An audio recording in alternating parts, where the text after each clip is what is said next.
like, I don't want to give the wrong idea that like the film is faked or posed or anything, because it's not. I mean, it like they have a long shot of me doing the entire climb and it's all. But then we went back and reshot some of the sections or reshot stills. So some of the things I did that when we were back posing, I had like a little tiny, like a belt basically underneath my pants.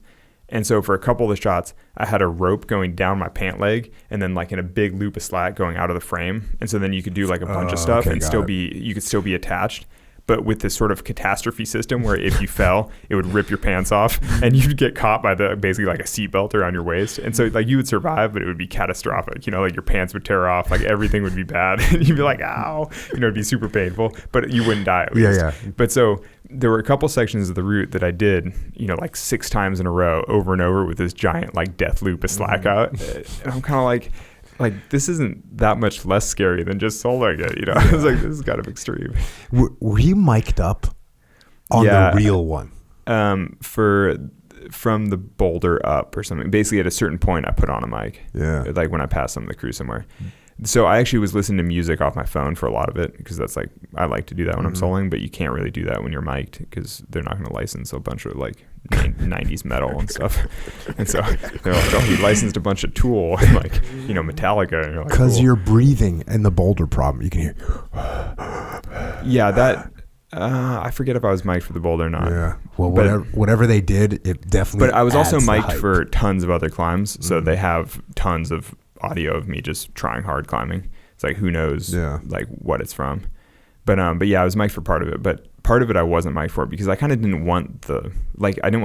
Like you have a transmitter on you the whole time, like you have extra stuff, you feel the cable on you, and it's just like another thing that you're sort of like, I just don't want to feel like I got caught up in a cable, And Jimmy Kimmel wasn't like, quit being a diva, dude. Yeah, totally.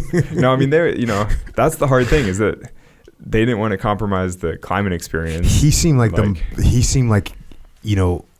he handled it as good as a human being could handle. Yeah, it. He certainly did his best. You do what you got to do. Like, yeah. I mean, he's a climber and he totally understands like he doesn't want to compromise my climbing experience. He also wants to make a great film, and he doesn't want to compromise the ethics of it all. Wants it to be real.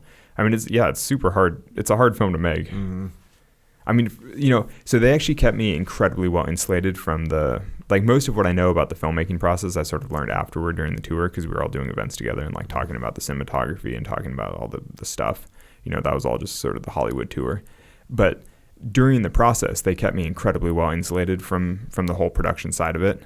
So I would stay in my van by myself. Production would all be in a rented house, like doing their own thing. And, they're up until like midnight dumping footage and erasing cards and like changing lenses and packing bags and doing all the stuff. And they're like working and then getting up at like freaking 3 to hike up the mountain and rappel in. And meanwhile, I'm just like chilling in my van, just like doing my thing. But that's kind of how it had to be, because it had to be the real, like I had to just be working on my climbing project and they just had to be documenting.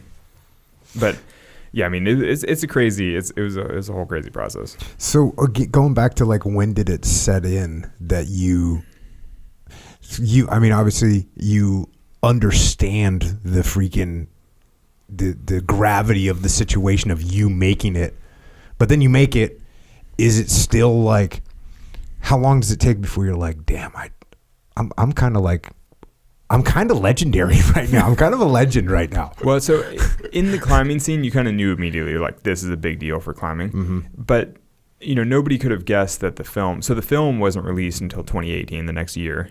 And then even then, the film is released, but, it's a documentary about rock climbing. Like, who knows how that's going to do. But then it did really well at film festivals, and then it did, then the theatrical release was better than expected, and then it went bigger than expected, and then it went to IMAX, and then it freaking won an Oscar. And so the whole, it kind of snowballed, basically. Mm-hmm. And by the time we won at the Oscars, you're sort of like, this might be kind of a thing. You're like, holy shit, like, this is really taking off. But, but before that, I mean, whoever would have guessed that climbing would be so mainstream like that? Mm-hmm. It's like there was no real precedent for that. I mean, there's, nothing. Yeah, I never would have guessed. How about like financially, did your financial world change dramatically, or was it a slow build? I would say it changed dramatically after the film. I mean, it's hard to say. In one way, it didn't change at all, because I already was making what I needed, and I was already doing exactly what I wanted. So in terms of lifestyle, like nothing changed at all. But in terms of, financial security and freedom and taking care of the family, yeah, it's totally insane. Because like corporate speaking, I'm sure all that kind of stuff, like making appearances and giving talks and like doing public things. I mean, once you're like, you're the guy from the movie, you're like, yeah, cool. You can go give talks about being the guy in the movie. I mean, like, man, there's been a lot of, like CEO kind of folks that are like, oh yeah, you're the guy that freestyled in Yellowstone. And you're like, oh man, you're like, no, I'm the freestyle guy in Yellowstone, the place with the geysers, it's cool. Yeah. Have you been there with buffalo? It's nice. Like big herds of buffalo.